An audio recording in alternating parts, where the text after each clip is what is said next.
Alors maintenant, on va voir comment prendre en fait le rôle élève et donc de voir comme si on était un élève le cours que l'on a fait.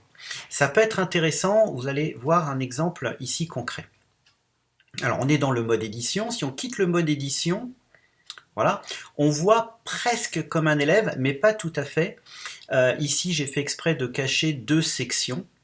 Et au passage, si dans les paramètres, ici, vous avez mis format du cours, section cachée, vous avez mis section cachée invisible et non pas section cachée affichée sous forme repliée, eh bien, l'élève, dans son rôle, ne verra absolument pas les sections qui ont été cachées, donc rendues invisibles. Vous allez voir. Donc nous, en tant que prof, on voit ces deux sections qui existent et qui sont cachées pour les étudiants. Maintenant, on va prendre le rôle d'un étudiant.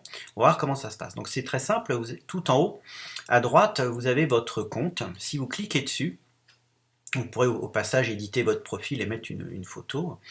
Vous allez prendre le rôle. Donc on va prendre le rôle, ici, d'un étudiant.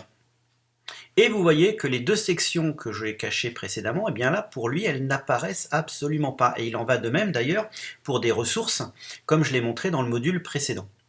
Donc voilà, là, si on a vraiment le rôle étudiant, et on voit effectivement exactement comme un étudiant le cours en question.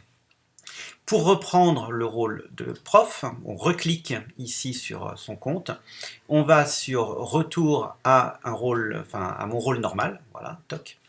Et vous voyez ici que j'ai effectivement bien section 1, section 2. Si j'avais par exemple mis dans les paramètres du cours, format de cours, section cachée, section donc sous forme cachée sous forme repliée, il faut que j'enregistre sinon ça ne marche pas, voilà. Et que je prends le rôle d'élève, d'étudiant, eh bien lui, vous voyez, là il voit les sections, mais il ne peut pas cliquer dessus. Voilà, il ne peut pas cliquer dessus, il voit qu'elles existent, mais il ne peut pas cliquer dessus comme évidemment une ressource. Par contre, chapitre 1, lui, est accessible, bien évidemment.